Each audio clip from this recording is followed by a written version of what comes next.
내면 기반 기획 전략 5단계. 1. 주요 소재 내면 기반. 핵심 키워드 자기사랑, 자기인식, 자기이해, 자아성찰. 실천 목표 내가 나를 좋아하는 행복을 토대 삼아. 자기분석, 자기존중, 자기성장, 타인이해로 확장. 훈련 방식, 자기를 점검하는 체크리스트.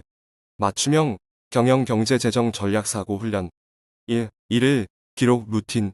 방법 오늘 한 일, 내일 할 일을 기록, 자기 확인, 분석, 신뢰, 리듬 훈련. 효과 읽고 쓰고 확인하기, 반복, 자기 존재와 노력을 수용. 있는 그대로의 자신을 받아들임, 타인을 이해, 분석, 존중, 사랑하는 단계로 연결.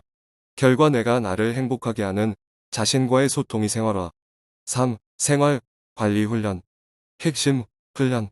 시간 관리 플러스 우선순위 설정. 의미 이상의 활동을 자기 경영 훈련장으로 삼음. 포인트 빨리 멋지게 디자인이라는 자기 기준 세우기. 경영, 경제, 재정적 사고방식을 자기 일상에 접목. 결과 나는 나의 경영자다라는 자기 운영 훈련. 4. 자기 칭찬, 위로, 감사, 반성 루틴. 내용 자기 주도적 사고방식을 만드는 4단계. 자기 칭찬, 성취 인정. 자기 위로, 상처 회복. 자기 감사, 만족과 풍요감. 자기 반성, 성찰과 개선. 효과 자기 자존감을 극대화하고 내적 안정, 외적 자신감으로 확장. 5. 기도, 영상, 운동. 훈련 주제. 정직함, 절실함, 공존 태도. 방법 아침마다 기도, 영상으로 하루를 정비. 운동으로 몸과 마음을 깨우기. 자신, 가족, 이웃, 자연, 경제, 재정을 위한 기도와 바람 정리. 확장 효과 나에게 빛이 되고 남에게도 빛이 되는 삶. 나라, 이웃, 자신 모두에게 유익한 세계적 공존 소통 태도. 1. 뇌적 기반 자기 사랑과 자기인식. 핵심 목표 내가 나를 좋아하는 행복을 기반으로 자기의 확장. 실행 과제. 자아인식 훈련. 자기 성격, 가치관, 목표 작성. 자기이해 체크리스트, 나의 욕구강, 점약점 기록. 자기 반성, 저널링, 하루 5분 자아 분석. 성과 자기 확신, 자존감 회복, 자기 삶의 주인 인식. 1. 기록, 기반 성장, 행동 기록 앤 분석. 핵심 목표, 기록 분석 인식의 반복을 통해 자기 신뢰 강화. 실행 과제 메타 사고. 1일 기록, 자기 행동 감정 분석. 자기 인정, 타인 존중, 타인 이해로 확장되는 구조. 성과 반복 기록을 통한 자기 객관화, 성장 궤적 확인. 3. 일상 관리 훈련. 시간 자원 경영. 핵심 목표의 일상적 생활 관리 능력을 전략적 사고로 전환. 실행 과제. 청소, 정리, 세탁, 요리를 효율적 루틴으로 관리. 매일 매주 실행 우선순위 설정 훈련. 내 삶의 CEO 관점으로 시간, 재정, 자원 배치. 성과 생활 효율 극대화, 자기 경영 역량 상승. 4. 자기 주도적 사고 훈련. 자존감 강화 루틴. 핵심 목표 자존감 확대와 자기 확신 강화. 실행 과제. 자기 칭찬, 매일 한 가지 스스로 칭찬하기. 자기 위로, 오늘 힘들었던 감정을 따뜻하게 위로하기. 감사 쓰기, 하루 3가지 감사한 일 기록. 반성 기록, 하루 개선 포인트 1가지 쓰기. 성과 자기 주도적 사고, 패턴 체화, 긍정적 자기 대화 습관 형성. 5. 내적 성장 앤 확장 기도, 명상, 운동. 핵심 목표 정직함, 절실함, 경건함 속에서 세계적 시야 확장. 실행 과제. 아침 명상 및 기도. 하루 목표 소망 명료화. 운동 습관화, 신체적 자기 관리 강화. 나, 가족, 이웃, 자연, 세상 순서로 확장되는 기도 성찰. 성과 내적 평안, 일과 삶의 균형 정립, 개인의 빛이 사회로 확산. 이 전략을 하나의 자기 경영 훈련 프로그램으로 보면 뇌적 기반 실천 확장 이라는 3단계 축에서 순환하며 발전합니다. 즉 나를 좋아하는 행복을 중심축으로 나의 생활을 경영하고 전략화하며 나와 타인, 나의 삶과 사회 전체를 연결하는 자기 성장 로드맵입니다. 1. 자기 스트레스 확인. 실행 방법. 일상 속에서 내가 받는 스트레스 상황을 기록하거나 메모합니다. 핵심 포인트. 감정과 상황을 분리해 적기. 예. 회의 중 실수를 해서 당황했다. 내가 부족하다고 느껴서 불안했다. 의도. 스트레스의 원인을 사실로 확인하여 자기 인식을 강화합니다. 1. 있는 그대로 수용. 실행 방법. 기록된 스트레스 상황을 비난이 아닌 있는 그대로 받아들이는 연습을 합니다. 예. 나는 불안을 느꼈다. 불안을 느낀 내가 틀린 건 아니다. 효과 자기 비난 자기 인정으로 바뀌면서 회복 탄력성이 생깁니다. 3. 타인 실수 이해로 확장. 실행 방법 자기 수용 경험을 토대로 타인의 실수도 같은 시선으로 바라봅니다. 예.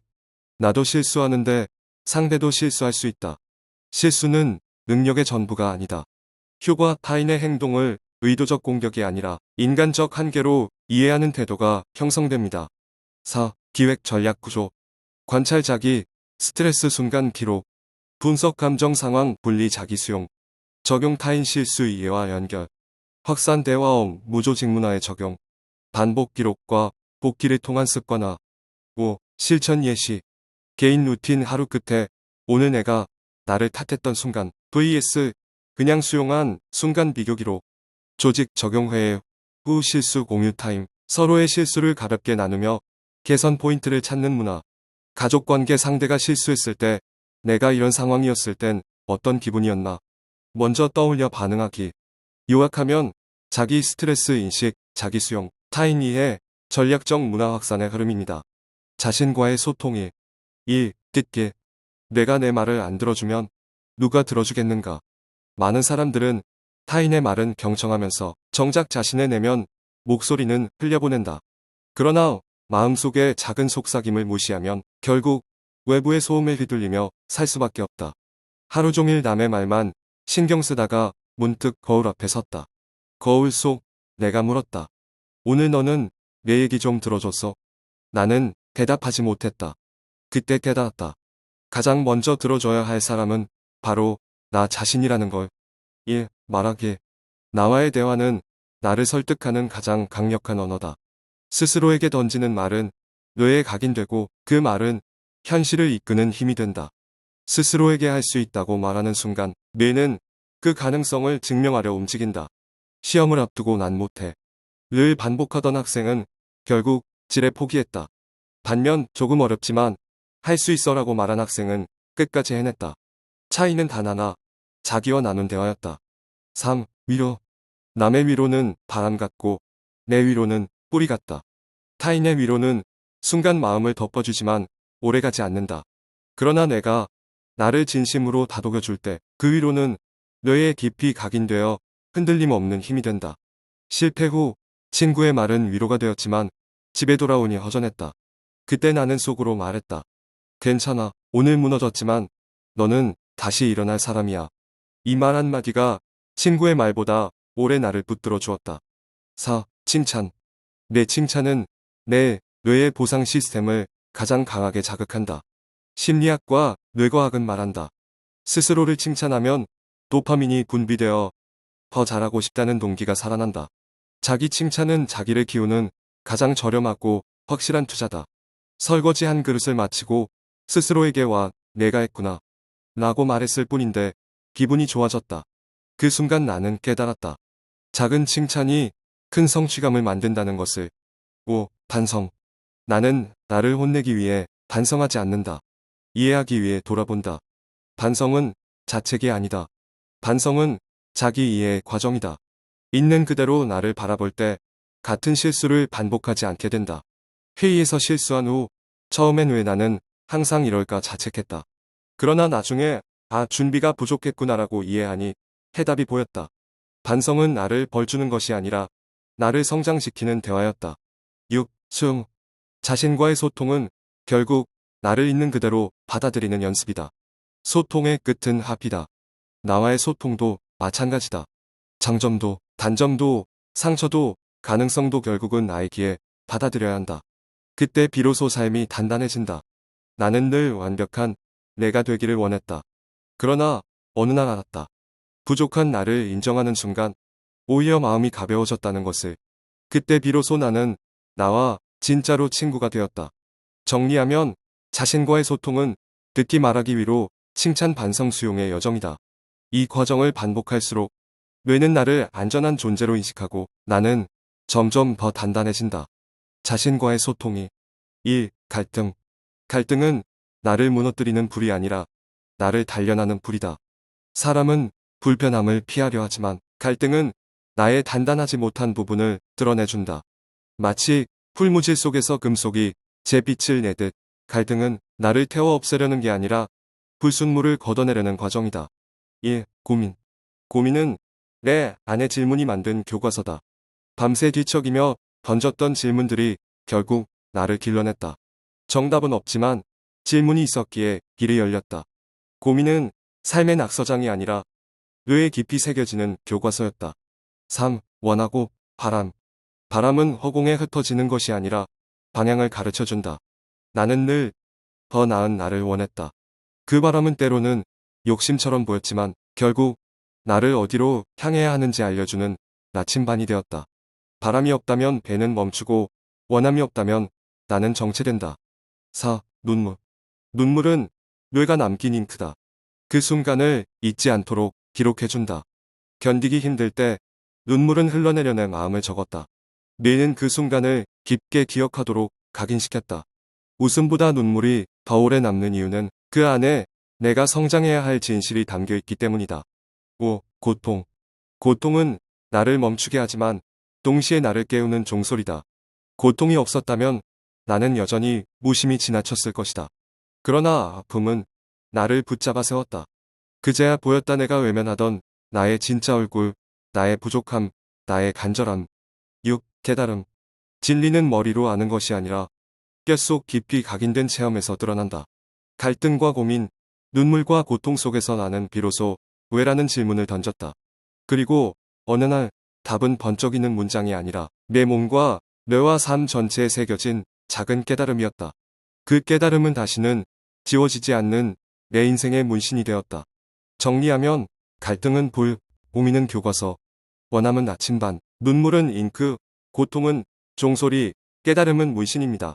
이 6단계를 거치며 우리는 결국 자기 삶의 진리 명언을 스스로 써나가게 됩니다. 1. 백기 잠시의 고백. 나는 매일 파도를 가르며 수천 킬로를 달린다. 사람들은 바다의 마라토너라고 부른다. 그런데 정작 나는 내 심장의 목소리를 들어본 적이 없었다. 어느 날 숨이 가빠 멈춰 섰을 때 내 안에서 작은 속삭임이 들렸다. 너도 쉬고 싶잖아. 그제야 깨달았다. 내가 내 말을 안 들어주면 누가 들어주겠는가. 그 뒤로 나는 바다 한가운데서 종종 멈춰 선다. 내 귀에 들리는 가장 소중한 목소리는 내 안에서 나온다. 1. 말하기, 고등어의 자기 암시. 나는 늘 때 지어다니는 고등어다. 사람들은 우리를 보고 어쩜 이렇게 똑같냐고 한다. 그래서 나도 늘 스스로를 향해 말했다. 나는 별것 없어. 난 그냥 흔한 고등어야. 그런데 하루는 파도에 비친 내 은빛 비늘을 보며 내가 나에게 이렇게 말했다. 그래도 나는 반짝이는 고등어잖아. 그 순간 신기하게도 내 지느러미가 더 힘차게 움직였다. 나와의 대화는 나를 설득하는 가장 강력한 언어였다. 3. 위로, 보거의 다독임. 나는 늘 불안했다. 누군가 다가오면 몸을 부풀렸다. 혹시 또 나를 잡아먹으려는 건 아닐까? 하지만 부풀어 오른 나는 금세 지쳐버렸다. 그러다 어느 날 스스로에게 속삭였다. 괜찮아. 내가 불어나지 않아도 넌 이미 귀한 존재야. 그 말에 놀랍게도 마음이 풀렸다. 남의 위로는 바람 같았지만 내 위로는 뿌리 같았다. 그 뿌리 덕분에 나는 다시 평온히 헤엄칠 수 있었다. 4. 칭찬 멸치의 자부심. 나는 바다에서 가장 작고 흔한 멸치다. 모두들 큰 물고기만 주목했다. 나는 늘 속으로 중얼거렸다. 나는 쓸모없어. 하지만 하루는 작은 내가 큰 때를 이루어 고래조차 밀어내는 장관을 만들었다. 그때 나는 나에게 말했다. 우와, 내가 했구나. 내가 이렇게 바다를 움직였구나. 내 칭찬은 내 뇌의 보상 시스템을 가장 강하게 자극했다. 나는 작지만 대단한 존재였다. 5. 반성 상어의 깨달음. 나는 상어다. 힘이 세다는 이유로 늘 앞뒤 안 가리고 돌진했다. 그러다 보니 친구도 잃고 상처도 많이 남았다. 어느 날 나는 나를 혼냈다. 왜 넌 늘 이렇게 무모하니? 하지만 곧 마음을 바꿔 물었다. 아, 준비가 부족했던 거구나. 다음엔 조금 더 살펴보자. 반성은 나를 벌주는 게 아니었다. 나를 이해하고 성장시키는 대화였다. 6. 수용 해마의 미소. 나는 다른 물고기와 달리 꼬리로 헤엄치지 않는다. 사람들은 내 모습을 보고 참 이상하다고 했다. 그래서 나는 늘 부끄러워 몸을 숨겼다. 그러다 어느 날 나는 속으로 말했다. 그래, 나는 조금 다르다. 하지만 이 다름이 나의 매력이다. 그 순간 내 몸은 더 이상 굽은 게 아니었다. 당당히 바닷속을 떠다니는 내 모습이 보였다. 자신과의 소통은 결국 나를 있는 그대로 받아들이는 연습이었다. 바다 어류들의 고백은 이렇게 말한다.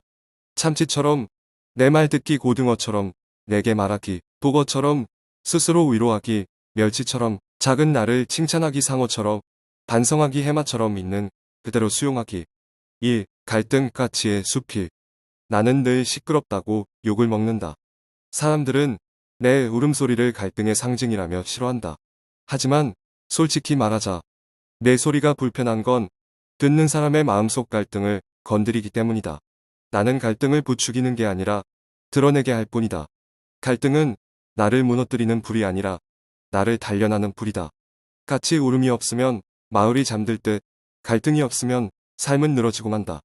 1. 고민, 올빼미의 숲이. 밤마다 나는 잠을 못 잔다. 고민이란 놈이 내 눈꺼풀을 늘 들어 올리기 때문이다. 사람들은 내게 지혜의 상징이라 한다. 사실은 아니다. 나는 그저 밤새 질문을 품고 있을 뿐이다. 이 길이 맞을까? 내일 사냥은 성공할까? 고민은 내 안의 질문이 만든 교과서다. 책상에 앉지 않아도 달빛 아래 나의 눈동자가 교과서에 글자를 새겨놓는다. 그래서 아침이 되면 나는 조금 더 현명해져 있다. 3. 원하고 바람 참새의 숲이. 나는 작다. 너무 작아서 늘 무시당한다. 하지만 나는 늘 원했다. 더 높이 날기를, 더 멀리 가기를. 사람들은 말한다. 참새 주제에 무슨 꿈이냐. 하지만 내 날개는 이렇게 답한다. 바람은 허공에 흩어지는 것이 아니라 방향을 가르쳐준다. 나는 욕심꾸러기가 아니다. 나는 단지 작은 몸으로 더 큰 하늘을 보고 싶을 뿐이다. 그 바람이 나를 매일 아침 다시 일으켜 세운다. 4. 눈물, 비둘기의 숲이. 사람들은 나를 평화의 상징이라 부른다. 하지만 내 날개에도 수많은 상처가 있다. 전쟁터의 연기 속에서 날아오르다 눈물이 흘러내린 적이 많았다. 그 눈물은 바람에 씻겨 나간 게 아니라 내 뇌와 가슴에 깊이 새겨졌다. 눈물은 뇌가 남긴 잉크다. 내가 평화를 간절히 외치는 이유는 그 잉크가 아직도 내 안에 남아있기 때문이다. 5. 고통 펭귄의 숲이. 나는 날지 못하는 새다. 이 단어만으로도 수많은 고통을 받았다. 하지만 그 고통이 나를 깨웠다. 나는 바닷속에서 누구보다 빨리 헤엄치는 법을 배웠다. 고통은 나를 멈추게 하지만 동시에 나를 깨우는 종소리다. 내 날개는 하늘이 아니라 바다로 향했다. 이제 나는 더 이상 못 나는 새가 아니라 헤엄치는 새로 불린다. 6. 깨달음, 독수리의 숲이. 나는 하늘 가장 높은 곳에서 세상을 본다. 그러나 높이 난다고 모두 다 보이는 것은 아니었다. 수많은 갈등, 고민, 눈물, 고통을 거친 뒤에야 깨달았다. 진리는 머리로 아는 것이 아니라 뼛속 깊이 각인된 체험에서 드러난다는 것을. 내 날개에는 수많은 상처가 있다. 하지만 그 상처 하나하나가 내 인생의 문신이 되었다. 이 문신은 지워지지 않는다. 그게 바로 나의 깨달음이다.